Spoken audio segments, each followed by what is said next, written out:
कोई नहीं है इसमें, किसी को कोरोना रोग नहीं फैलेगा। और धर्म के साथ में किसी भी प्रकार का रोग नहीं होता है। धर्म, प्रेम, सद्भावना एक साथ में। देखिए छठ घाट में कितने माताएं, छठ व्रतधारी, उनके साथ में उनके परिवार जुड़े हुए हैं। क्या उन्हें कोरोना हो जाएगा? नहीं, भगवान इतना निष्ठुर नहीं है। याद रखिए, जब तक दवाई नहीं तब तक ढिलाई नहीं।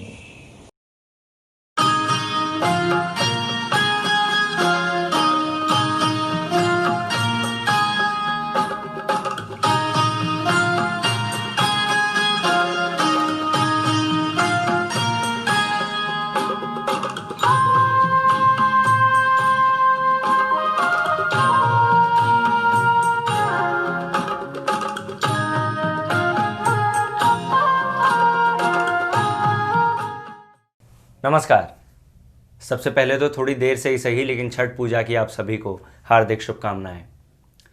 साल के सभी मुख्य त्योहारों के इतिहास से जुड़ी कोई ना कोई कहानी, किस्से हमें मालूम ज़रूर होते हैं, लेकिन छठ पूजा, इसके पीछे का संदर्भ क्या है, ये मनाया क्यों जाता है, किस प्रकार से मनाया जाता है, इसके बारे में शायद बहुत कम ही लोगों को जानकारी है। छठ ये सूर्य देवता को समर्पित है, छठ इसलिए मनाया जाता है। छठ पूजा ये आस्था का पर्व है और क्या, सूर्य देवता की पूजा करते हैं हम लोग। इसे छठ कहा जाता है। छठ चूँकि स्त्रीलिंग है, इसलिए इसे मैया का रूप दिया गया है। इसमें भगवान सूर्य को हम सभी अर्घ देते हैं। इसके पीछे कारण यह है कि भगवान निरंतर इसी प्रकार से हमारी और आपकी सहयोगिता किया करे, यही उद्देश्य है। छठी मैया के नाम से षष्ठी के दिन में यह पूजा होती है। सुबह सुबह प्रातः वेला में इसका उद्यापन भगवान सूर्य को अर्घ दे करके किया जाता है। तो सूर्यदेव जागृत प्रतिमा और जागृत भगवान है, जिसको हम लोग महसूस कर रहे हैं, जिसको हम लोग देख रहे हैं। इसलिए छठ मैया और सूर्य भगवान का एक आस्था का प्रतीक है, जो समाज के लिए बहुत ही ज़्यादा इम्पोर्टेंस है और जिसको हम लोग महसूस कर रहे हैं, देख रहे हैं। इसलिए सूर्य भगवान का प्रतिमा विधिवत रूप से किया जा रहा है, जिसको हम लोग उनका शक्ति को भी महसूस करते हैं। तो छठ पूजा के बारे में जैसा कि आप देख पा रहे होंगे, मुख्य रूप से कोई एक इतिहास कोई नहीं बता पाता। इसके बारे में अगर आप इंटरनेट पर भी पढ़ने की कोशिश करेंगे तो अलग अलग जगहों पर अलग अलग चीज़ें देखने को मिलेंगी, पढ़ने को मिलेंगी। मैंने अपने घर पर भी जब अलग अलग लोगों से इस बारे में बात की तो सबने अलग अलग कथाएं सुना दी। अब ये बात तो साफ तौर पर स्पष्ट है कि इसका कोई एक इतिहास निर्धारित नहीं किया गया है अब तक, लेकिन इससे जुड़ी कई कथाएं हैं। सबसे पहले तो इसके नाम के बारे में बात कर लेते हैं। नाम छठ पूजा इसलिए पड़ा क्योंकि ये दीपावली के बाद छठे दिन पर मनाया जाता है। एक कहानी ये कहती है कि श्री राम ने सबसे पहले इस व्रत को किया था, जिसके बाद से ये एक पारंपरिक त्यौहार बन गया। इसके अलावा एक कहानी ये है कि छठी मैया जो हैं, जिन्हें सूर्यदेव की बहन कहा जाता है, वो 2.5 दिन के लिए अपने मायके आती हैं, जिस उपलक्ष्य में सूर्यदेव और छठी मैया दोनों की आराधना की जाती है। अब इसका जो सबसे ठोस कारण मुझे नज़र आता है, जैसा कि नीरज सिंह जी भी बता रहे थे, वो ये है कि हमने किसी भगवान को तो देखा नहीं है। हम किसी मूर्ति की पूजा नहीं करके यहाँ पर उस देवता की, उस देव की पूजा करते हैं जो साक्षात हमारे सामने रोज़ प्रकट होते हैं, सूर्य की। उनकी आराधना की जाती है, जिनके एक दिन सृष्टि पर न होने से पूरा अकाल पड़ सकता है। ये त्यौहार जो है वो 4 दिनों के भीतर मनाया जाता है। सबसे पहला दिन जो होता है उसे हम नहाए खाए कहते हैं। इस दिन एक तरह से तैयारी की जाती है, व्रतधारी खुद को तैयार करते हैं आने वाले 3 दिनों के लिए, और कद्दू भात या लौकी भात का सेवन कर खुद को तैयार करते हैं, खुद का शुद्धिकरण करते हैं। दूसरे दिन जो है उसे खरना कहते हैं। खरना वाले दिन सूर्यदेव का जो मुख्य रूप से प्रसाद माना जाता है, खीर, उसका भोग लगाया जाता है। तीसरे दिन डूबते हुए सूरज की आराधना होती है और चौथे दिन उगते हुए सूरज की पूजा की जाती है। तीसरे और चौथे दिन की जो पूजा है वो जल में रहकर करते हैं व्रतधारी, यानी कि या तो नदी जाकर करें या फिर किसी आर्टिफिशियल घाट पर करें या फिर अपने हिसाब से कुछ ना कुछ व्यवस्था करके किया जाए। अब बात करते हैं झारखंड की। झारखंड सरकार ने दीपावली और नवरात्रि के वक्त बहुत देर से निर्देश जारी किए, जिसका अंजाम, जिसका खामियाजा अधिकतर तौर पे उन लोगों को भुगतना पड़ा जिनके जीवन की रोजी रोटी निर्भर करती है इन्हीं कुछ त्योहारों पर, खास करके मूर्तिकार, पटाखे बेचने वाले और छोटे मोटे कारोबार वाले।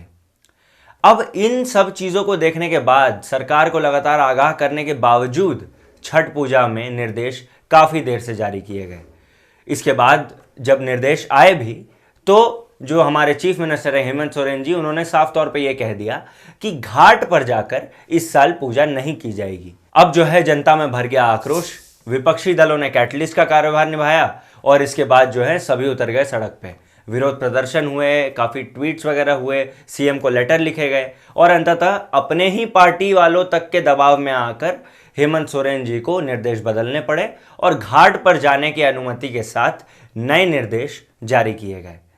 निर्देश भी जारी हुए, नए घाट पर जाने की अनुमति भी मिली, पूजा भी हुई, साथ साथ जो है नियम के उल्लंघन भी हुए, कुछ नियमों का पालन भी किया गया। इन सभी चीज़ों पे बात करेंगे, लेकिन उससे पहले देखिए सरकार के निर्देश पहले जो दिए गए, बाद में जो दिए गए, उसके अलावा इस साल की पूजा और कोरोना महामारी को लेकर क्या बोले झारखंड के पूर्व मुख्यमंत्री श्री रघुवर दास जी और अन्य श्रद्धालु जो घाट पे मौजूद थे। राज्य सरकार ने जो पहली गाइडलाइन जारी की गई थी, उसको लेकर झारखंड के हर राजनीतिक दल और आम जनता में भी काफ़ी आक्रोश थी और सभी लोग की डिमांड थी कि बिहार के तर्ज पर झारखंड में भी नदी, छठ घाट में जो कोरोना के गाइडलाइन है 2 गज की दूरी, मास्क जरूरी का पालन करते हुए सीमित संख्या में लोग छठ व्रत करें। सरकार को सुबुद्धि आई, जन दबाव, जनसत्ता का दबाव पे सरकार ने संशोधन किया, इसके लिए सरकार को बधाई। और आज हम देख रहे हैं कि जितनी सरकार जागरूक है उससे ज़्यादा यहाँ की जनता जागरूक है। ठीक है, लेकिन बहुत आदमी मास्क का प्रयोग नहीं कर रहा है, जैसे आप देख सकते हैं। इसमें प्रशासन का कोई गलती नहीं है, हम ही लोगों का गलती है। इतना महंगा कपड़ा पहना है लेकिन 10 रुपये का मास्क नहीं पहनेगा। कल भास्कर न्यूज़ वाले लोग 1000 मास्क बांटे थे, फिर भी लोग नहीं पहन रहा है। तो इसमें अपना ही नेग्लिजेंसी है, प्रशासन को क्या दोष दें। हमारे हिंदू संस्कृति में भगवान इतना निश्चल नहीं है व्यक्ति विशेष के पीछे। और जहाँ तक इस महामारी कोरोना की बात है, यह निश्चित रूप से अपने भारतवर्ष में जो विधर्मी हैं, जिन्हें भगवान में आस्था नहीं है, जो अपने इस देश में अच्छा या बुरा नहीं चाहते हैं, यह उन कुछ व्यक्ति विशेषों के कारण यह महामारी भी तो अपने देश में आई, जैसा कि हम समस्त भारतवासी जानते हैं। झारखंड सरकार की इस निर्णय से लोग में सतर्कता भी आई है और महापर्व या हर्षोल्लास से मनाया जा रहा है, जैसा कि आप सभी देख रहे हैं। हमारे संग में साथी है। पहले लोग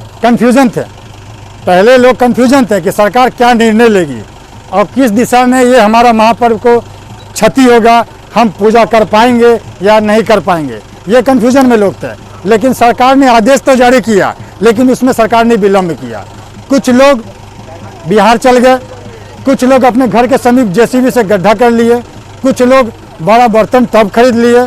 लेकिन उसके बावजूद भी, इस महामारी दहशत के बावजूद भी, इस महापर्व में आप स्वयं देख सकते हैं कि लोगों में इतना श्रद्धा भाव है, इतना ज़्यादा इस पर्व का शक्ति है। अब एक बार नजर डालते हैं उन नियमों पर जो झारखंड सरकार द्वारा जारी किए गए थे घाट पर जाकर पूजा करने हेतु। साथ साथ एक नज़र इस पर भी डालिए कि किस प्रकार से प्रत्येक नियम का क्या नतीजा देखने को मिला घाट पर। सबसे पहला नियम सोशल डिस्टेंसिंग का। साफ तौर पे नियमों में ये लिखा गया था कि 2 परिवारों के बीच एक घाट में 6 फीट की दूरी कम से कम होनी चाहिए।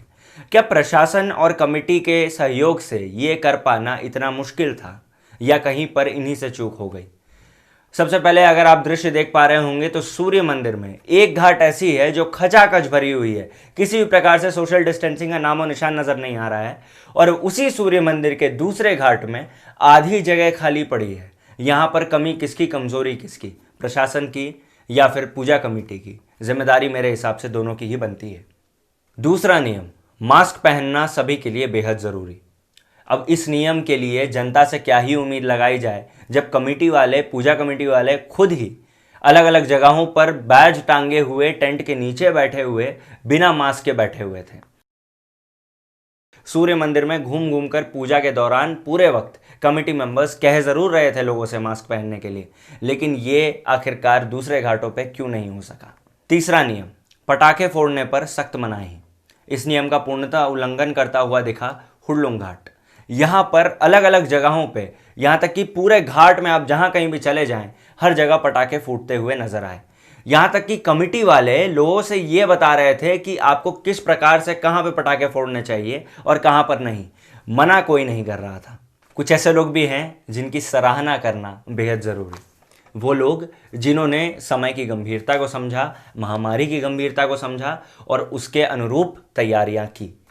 जो लोग क्वार्टर के सामने गड्ढा खोद कर, तो कभी मैदान के सामने किसी तरह से घाट का इंतजाम कर, अपने छत पर इंतजाम कर, कहीं ना कहीं से कुछ ना कुछ जुगाड़ कर, यहां तक कि बाल्टी और छोटे छोटे टब्स में रहकर पूजा की और उसी हर्षोल्लास के साथ की।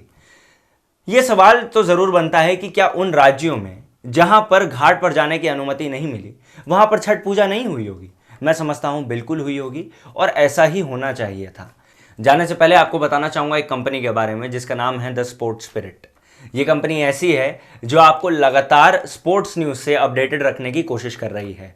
वो डेली बेसिस पे वेबसाइट पे, अपने इंस्टाग्राम हैंडल पर हो या फिर साप्ताहिक तौर पे वीडियो के जरिए 10 से 12 मिनट की वीडियो में पूरे हफ्ते की ज़्यादा जो इंपॉर्टेंट न्यूज़ है उसके ज़रिए हो। इनके वेबसाइट की लिंक, इनके यूट्यूब चैनल की लिंक, इनके इंस्टाग्राम पेज की लिंक सभी मैं डिस्क्रिप्शन में ऐड कर दे रहा हूँ। इन्हें फॉलो करें, इनके चैनल को सब्सक्राइब करें, वेबसाइट को सब्सक्राइब करें और साथ साथ जो मैं हमेशा कहता हूँ, स्वतंत्र पत्रकारिता का समर्थन करें। धन्यवाद। हमें ये भूलना नहीं है कि लॉकडाउन भले चला गया हो, वायरस नहीं गया है।